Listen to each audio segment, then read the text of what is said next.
Refraction of light through glass prism, refraction of light through glass prism. Glass prism क्या है? ये एक transparent medium होता है जिसमें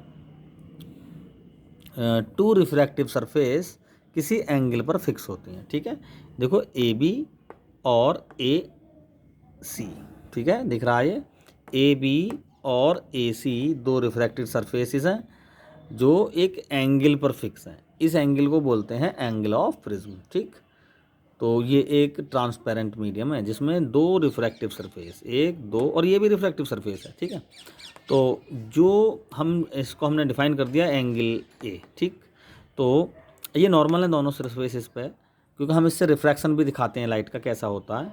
तो लाइट कहाँ इंसिडेंट होगी? किसी भी सरफेस पर लाइट इंसिडेंट हो सकती है। जैसे यहाँ इस क्यू पॉइंट लिख रहा हूँ मैं, क्यू। ठीक है, पी, ये पी और ये क्यू, दो पॉइंट हो गए। तो लाइट कैसे इंसिडेंट होगी? ये आई एंगल बना दिया। बोलो, अब जाने तो चाहिए इसको सीधा, लेकिन क्या होता है, फिनोमेना किसका फिर हो जाता है यहाँ पर? रिफ्रैक्शन का। ये नॉर्मल की तरफ, गिलास मीडियम है तो नॉर्मल की तरफ को बेंड होगी लाइट, और मैंने मान लिया ये यहाँ पे पहुँच गई। ठीक है, आर एंगल बना दिया। ये आई, ये आर, ये पूरा आई है क्योंकि ये आपस में दोनों वर्टिकल अपोजिट एंगल है। तो ये हो गया तुम्हारा आई माइनस आर। यहाँ से लाइट फिर रिफ्रैक्ट हो गया अगेन, और ये इस तरह से पहुँच गई। ठीक है, तो नॉर्मल से देखो ये वाला एंगल भी हमने आर, ये आर चेंज हो सकता है, R1 R2 हो सकते हैं, लेकिन हमने इसको दोनों को बराबर माना है। ठीक, अच्छा, ये इमरजेंट रे, तो ये इमरजेंट एंगल हो गया ई क्या है? Emergent angle. ठीक, साथ में हम पढ़ेंगे इसमें एंगल ऑफ डेविएशन क्या होता है। देखें जरा, अब अगर हमने इमरजेंट रे को पीछे कर दिया और इंसिडेंट रे को पहले ही आगे हम ले गए थे, तो एक पॉइंट पर ये कटते हैं, आपस में इंटरसेक्ट करते हैं, तो इसको कहते हैं हम एंगल ऑफ डेविएशन। इसको डेल्टा से डिनोट करते हैं।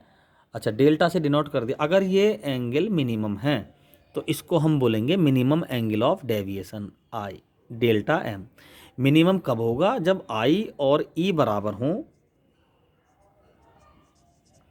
आई और एंगल ई बराबर हों, या ये R1, ये दोनों आर, यानी R is same, angle R is same, R is same in both the cases.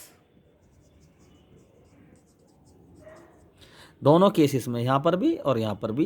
तो देखो, जब यहाँ पे आई माइनस आर है और आई और ई आपस में बराबर है, तो मैं इसको भी आई माइनस आर लिख सकता हूँ। आई माइनस आर लिख दिया मैंने। ठीक है, मिनिमम एंगल ऑफ डेविएशन। तो अगर हम एक लाइन में हम डिफाइन करें कि मिनिमम एंगल ऑफ डेविएशन क्या होता है, तो हम कह सकते हैं it is the angle between the incident direction and emergent direction. ठीक है, if the value of this angle is minimum, then it is called minimum angle of deviation. Minimum angle of deviation कब होगा?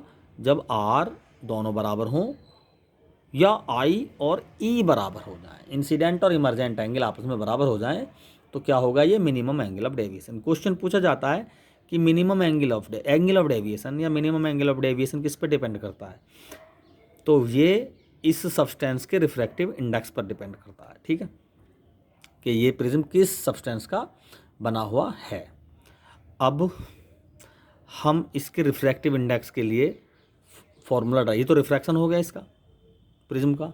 अब हम prism के लिए refractive index के लिए फॉर्मूला ड्राइव करेंगे, तो दो तीन मैथमेटिकल फार्मूले हमें अप्लाई करने होंगे यहाँ पर। तो सबसे पहले देखते हैं हम, डेल्टा एम एक एक्सटर्नल एंगल है, तो डेल्टा एम की वैल्यू जो होगी, ये पी क्यू एम का एक्सटर्नल एंगल है, तो डेल्टा एम जो होगा इन दोनों एंगल्स के सम के बराबर होगा। तो डेल्टा एम लिख सकते हैं हम यहाँ से, delta M is equal to I minus R, 2 into I minus 2R, ये लिख दिया। तो यहाँ से आई क्या हो गया भाई? आई हो गया 2I is equal to delta M plus 2R तो आई हो गया डेल्टा एम प्लस 2r/2। ये फर्स्ट इक्वेशन बन गई हमारी, क्योंकि हमें क्या फाइंड करना है, हमें फाइंड करना है रिफ्रैक्टिव इंडेक्स एयर से ग्लास के रेस्पेक्ट में। तो एन जो होता है वो होता है sine I upon sine R. तीन स्टेप हैं इसके भी, हर चीज़ 3 स्टेप में करनी है रे ऑप्टिक्स में। तो आई और आर का रेशो अगर हमें मिल जाए तो एन मिल जाएगा। तो हमें सबसे पहले आई निकालना है, वो निकाल दिया हमने। अब आर निकालेंगे हम। अब आर कैसे फाइंड करें, बहुत इजी ट्रिक है।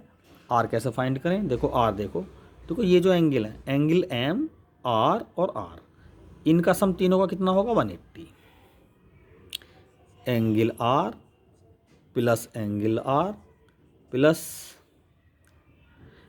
एम की जगह ई लिख लो इसको, क्योंकि एम हम यहाँ लिख चुके हैं। एम इज इक्वल टू 180,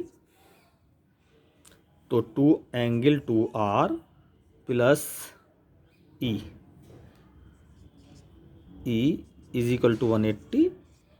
ठीक है, एक ट्रिक और लगाएंगे, ए और ई का जो सम होता है वो कितना होता है 180। ए प्लस ई कितना होता है 180। तो ई क्या हो गया 180 माइनस ए, है ना। ई क्या हो गया यहाँ से 180 माइनस ए, तो हम लिख लेंगे यहाँ पर, लिखेंगे 2r plus 180 minus A is equal to 180। ये आपस में कैंसिल, तो यहाँ से r इज इक्वल टू हो गया a/2 या a is equal to 2r। तो 2r के प्लेस पर हम यहाँ a लिख सकते हैं, ठीक है। और ये पूछा जा सकता है कि भाई एंगल ऑफ प्रिज्म a पता है 60 डिग्री ज़्यादातर होता है, तो r बताओ। तो r हो जाएगा 60/2 यानी 30 डिग्री, पहला पॉइंट। अब हम r और i की वैल्यू हम सीधा फर्स्ट में रखेंगे, तो हमारा काम यहीं पर फिनिश हो जाएगा। तो ये n हो जाएगा फिर साइन आई के प्लेस पर डेल्टा एम प्लस 2r के प्लेस पर a/2 अपॉन साइन आर के प्लेस पर a/2। ये हो गया, ये आ गया हमारा ANG यानी एयर के रेस्पेक्ट में ग्लास प्रिज्म का रिफ्रैक्टिव इंडेक्स। ठीक है, तो ये साइन आई और साइन आर का रेशो है। ये जो साइन का रेशो होता है वो ही एंगल का रेशो होता है। तो हम इसको ऐसे भी लिख सकते हैं कि n is equal to delta M plus a/2 upon a/2। तो 2 से 2 कैंसिल हो गया, तो ये बचा। तो यहाँ से लिख देंगे NA बराबर डेल्टा एम प्लस ए को इधर ले लो, तो डेल्टा एम का फॉर्मूला क्या आ जाएगा निकल के यहाँ से, डेल्टा एम बराबर a इंटू n-1। देखें ज़रा, किसी भी ग्लास प्रिज्म का a फिक्स होता है, ठीक है। तो delta M minimum angle of deviation किस पर डिपेंड करेगा, n पर। n जैसा होगा किसी सब्सटेंस का, डेल्टा एम वैसा ही होगा, ठीक है। तो ये एक स्टैंडर्ड फॉर्मूला है minimum angle of deviation find करने का, ठीक। Thank you.